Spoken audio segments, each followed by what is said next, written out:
ಶ್ರೀ ಗುರುಭ್ಯೋ ನಮಃ. ಹರಿ ಓಂ. ಕೃಷ್ಣಾಯ ಯಾದವೇಂದ್ರಾಯ ಜ್ಞಾನಮುದ್ರಾಯ ಯೋಗಿನೇನಾಥಾಯ ರುಕ್ಮಿಣೀಶಾಯ ನಮೋ ವೇದಾಂತವೇದಿನೇ. ಬುದ್ಧಿರ್ಬಲಂ ಯಶೋಧೈರ್ಯಂ ನಿರ್ಭಯತ್ವಂ ಅರೋಗತಾ ಜಾಡ್ಯಂ ವಾಕ್ಪಟುತ್ವಂ ಚ ಹನುಮತ್ಸ್ಮರಣಾದ್ಭವೇತ್. ಶ್ರೀ ಗುರುಭ್ಯೋ ನಮಃ. ಹರಿ ಓಂ. ಸನತ್ಕುಮಾರ ಉವಾಚ. ಪೌರ್ಣಮಾಸ್ಯ ವಿಧಿಂ ಬ್ರೂಹಿ ಕೃಪಾಂ ಕೃತ್ವಾ ದಯಾನಿಧೆ ಮಾಹಾತ್ಮ್ಯಂ ಶೃಣ್ವತಾಂ ಸ್ವಾಮಿನ್ ಶ್ರವಣೇಚ್ಛ ಪ್ರವರ್ಧತೆ. ಸನತ್ಕುಮಾರರು ರುದ್ರದೇವರನ್ನು ಕುರಿತು ಪ್ರಶ್ನೆ ಮಾಡ್ತಾರೆ. ಸ್ವಾಮಿ, ನನಗೆ ಈ ಶ್ರಾವಣ ಮಾಸದ ಮಹಿಮೆಯನ್ನು ಕೇಳ್ತಾ ಕುತೂಹಲವು, ಉತ್ಸಾಹವು ನನಗೆ ಹೆಚ್ಚಾಗ್ತಾ ಇದೆ. ಇನ್ನು ಮುಂದೆ ಶ್ರಾವಣ ಮಾಸದ ಹುಣ್ಣಿಮೆಯ ದಿನ ಮಾಡುವಂತಹ ವಿಧಿಯನ್ನು ತಿಳಿಸಿಕೊಡಿ ಅಂತ ರುದ್ರದೇವರನ್ನು ಪ್ರಾರ್ಥನೆ ಮಾಡಿದಾಗ ರುದ್ರದೇವರು ಹೇಳ್ತಾರೆ. ಈಶ್ವರ ಉವಾಚ.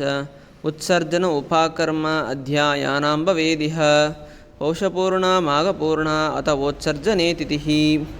ಅಂದಿನ ಶ್ರಾವಣ ಮಾಸದ ಹುಣ್ಣಿಮೆಯ ದಿನ ವೇದ ಉತ್ಸರ್ಜನ ಉಪಕರ್ಮವನ್ನು ಮಾಡತಕ್ಕದ್ದು.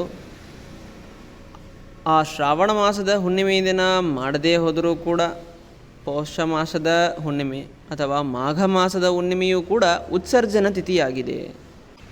ಅದೂ ಅಲ್ಲದೇ ಪೌಷಸ್ಯ ಪ್ರತಿಪದ್ವಾಪಿ ಮಾಘ ಮಾಸಸ್ಯ ವಾ ಭವೇತ್ ವೃಕ್ಷಂ ವಾ ರೋಹಿಣೀ ಸಂಜ್ಞಾ ಉತ್ಸರ್ಜನ ಕೃತೋ ಭವೇತ್.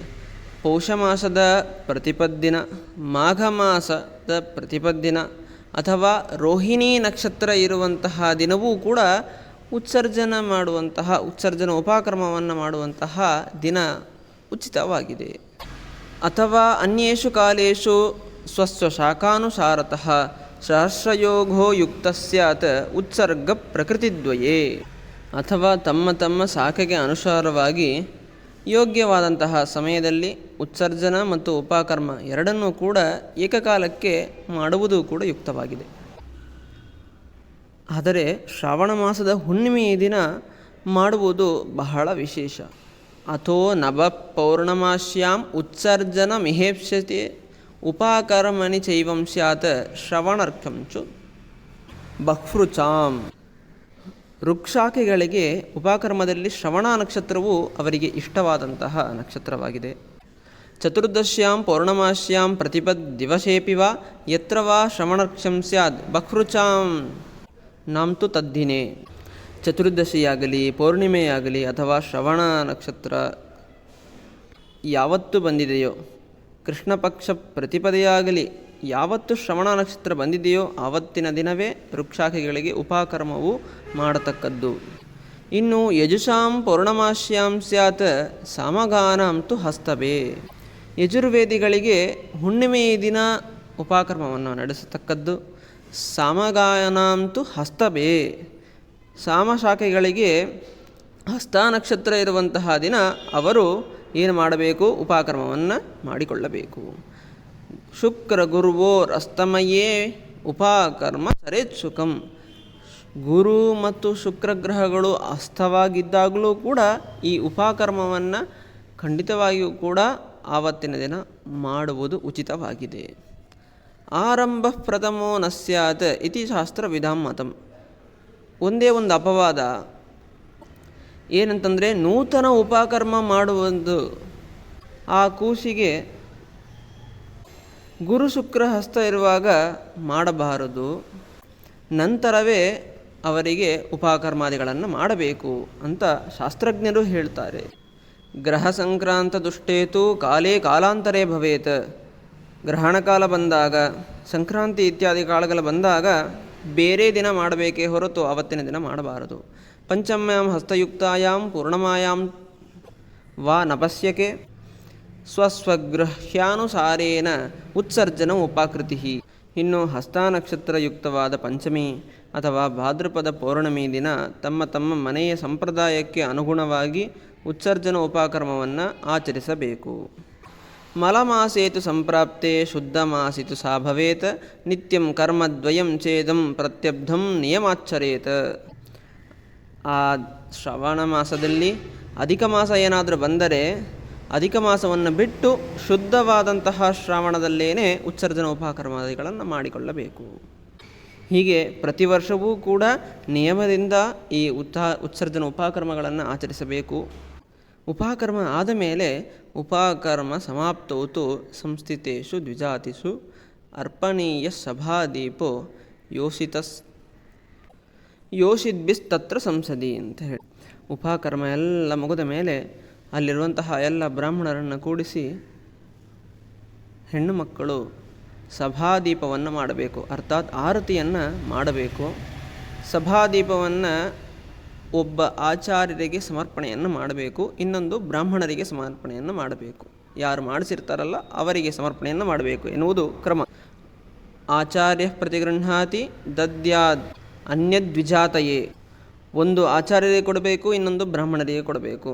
ಅದು ಹೇಗಿರಬೇಕು ಅಂತಂದರೆ, ಸೌವರ್ಣೇ ರಜತೆ ವಾಪಿ ಪಾತ್ರೆ ತಾಮ್ರಮಯೇಪಿ ವಾ ಪ್ರಸ್ಥಮಾತ್ರಂ ತು ಗೋಧೂಮ ದೀಪಂ ತತ್ ಪಿಷ್ಟ ಸಂಭವಂ ದೀಪಮಾತ್ರಂ ಸಂವಿಧಾಯ ಜ್ವಾಲಯೇತ್ ತತ್ರ ದೀಪಕಂ. ಬಂಗಾರ ಅಥವಾ ಬೆಳ್ಳಿ ಅಥವಾ ತಾಮ್ರ ಇವುಗಳಿಂದ ಮಾಡಿದಂತಹ ತಟ್ಟೆಯಲ್ಲಿ ಗೋಧುಮೆಯನ್ನು ಒಂದು ಸೇರಿನಷ್ಟು ಗೋಧುಮೆಯನ್ನು ಹಾಕಿ ಅದರ ಮೇಲೆ ಗೋಧಿ ಹಿಟ್ಟಿನಿಂದ ನಿರ್ಮಾಣ ಮಾಡಿದಂತಹ ದೀಪದಲ್ಲಿ ಆಜ್ಯೇನ ವಾತ ತೈಲೇನ ವರ್ತಿತ್ರಯ ಸಮನ್ವಿತಂ, ತುಪ್ಪ ಅಥವಾ ಎಣ್ಣೆಯನ್ನು ಹಾಕಿ ಅದರಲ್ಲಿ 3 ಬತ್ತಿಯನ್ನು ಇಟ್ಟು ದೀಪವನ್ನು ಹಚ್ಚಬೇಕು. ಹಚ್ಚಿದ ಮೇಲೆ ಸದಕ್ಷಿಣಂ ಸತಾಂಬೂಲಂ ಬ್ರಾಹ್ಮಣಾಯ ನಿವೇದಯೇತ್, ಆ ದೀಪವನ್ನು ದಕ್ಷಿಣಾಪೂರ್ವಕವಾಗಿ ತಾಂಬೂಲಪೂರ್ವಕವಾಗಿ ಬ್ರಾಹ್ಮಣರಿಗೆ ದಾನವಾಗಿ ಕೊಡಬೇಕು. ಕೊಡಬೇಕಾದ್ರೆ ಒಂದು ಮಂತ್ರವನ್ನು ಹೇಳಬೇಕು. ಆ ಮಂತ್ರವನ್ನು ನಾನು ಹೇಳ್ತೀನಿ ಕೇಳು ಅಂಥೇಳಿ ರುದ್ರದೇವರು ಸನತ್ಕುಮಾರಿಗೆ ಹೇಳ್ತಾರೆ. ಏನಂತಂದರೆ, ಸದಕ್ಷಿಣಂ ಸತಾಂಬೂಲಃ ಸಭಾದೀಪೋಯಮುತ್ತಮಃ ಅರ್ಪಿತೋ ದೇವದೇವಸ್ಯ ಮಮ ಸಂತು ಮನೋರಥಾಃ ಸಭಾದೀಪಪ್ರಧಾನೇನ ಪುತ್ರಪೌತ್ರಾದಿಕಂ ಕುಲಂ ಸರ್ವಂ ಹುಜ್ವಲತಾಂ ಯಾತ್ರಿ ವರ್ಧತೆ ಯಶಸಾಗ್ಸಃ ಸ್ವರಂಗನಾಭಿಸ್ಸದೃಶಂ ರೂಪಂ ಜನ್ಮಾಂತರೇ ಲಭೇತ್.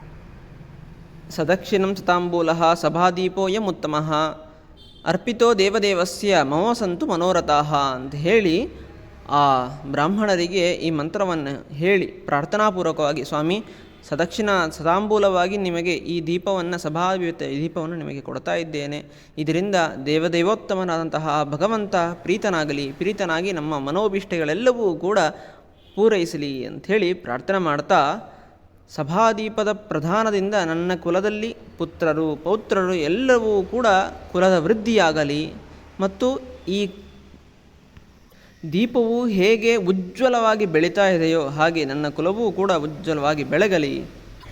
ಸ್ವರಂಗನಾಭಿ ಸದೃಶಂ ರೂಪಂ ಜನ್ಮಾಂತರೇ ಭವೇತ್, ಜನ್ಮಾಂತರದಲ್ಲಿ ದೇವತಾ ಸ್ತ್ರೀಯರಿಗೆ ಸದೃಶರಾದಂತಹ ಸುಂದರವಾದಂತಹ ಸ್ತ್ರೀಯು ನಿನಗೆ ಲಭಿಸುವುದು. ಸೌಭಾಗ್ಯಂ ಚೈವ ಲಭತೆ ಭರ್ತು ಪ್ರಿಯತರಾ ಭವೇತ್, ಆ ಸ್ತ್ರೀಯು ಲಭಿಸುವುದಲ್ಲದೇನೆ ಆ ಸ್ತ್ರೀಯು ಗಂಡನಿಗೆ ಅನುಕೂಲವಾಗಿ ಇರ್ತಾಳೆ. ಏವಂ ಕೃತ್ವ ಪಂಚವರ್ಷಂ ತತ ಉದ್ಯಾಪನಂ ಚರೇತ್, ಹೀಗೆ ಉತ್ಸರ್ಜನ ಉಪಕರ್ಮದ ನಂತರ ಬ್ರಾಹ್ಮಣರಿಗೆ ಆರತಿಯನ್ನು ಮಾಡಿ ಆ ದೀಪವನ್ನು ದಾನವಾಗಿ 5 ವರ್ಷಗಳು ಕೊಟ್ಟು 5ನೇ ವರ್ಷಕ್ಕೆ ಉದ್ಯಾಪನೆಯನ್ನು ಮಾಡಬೇಕು. ಏವಂ ಕೃತ್ವ ಪಂಚವರ್ಷಂ ತತ ಉದ್ಯಾಪನಂ ಚರೇತ್ ವಿಪ್ರಾಯ ದಕ್ಷಿಣಾಂ ದದ್ಯಾತ್ ಯಥಾಶಕ್ತಿ ಚ ಭಕ್ತಿತಃ ಸಭಾದೀಪಸ್ಯ ಮಾಹಾತ್ಮ್ಯಂ ಏತತ್ತೇ ಕಥಿತಂ ಶುಭಂ. ಹೀಗೆ ಸಭಾದೀಪದ ಮಹಿಮೆಯನ್ನು ಕೂಡ ವಿಸ್ತಾರವಾಗಿ ನನಗೆ ಹೇಳಿ ಆಗಿದೆ. ಹೀಗೆ ಉತ್ಸರ್ಜನ ಉಪಕರ್ಮದ ವಿಧಿಯನ್ನು ನಿನಗೆ ಹೇಳಿಕೊಟ್ಟಿದ್ದೇನೆ ಅಂತ ರುದ್ರದೇವರು ಸನತ್ಕುಮಾರರಿಗೆ ಉಪದೇಶವನ್ನು ಮಾಡ್ತಾರೆ. ಹರೇ ನಮಃ. ಶ್ರೀಕೃಷ್ಣಾರ್ಪಣಮಸ್ತು.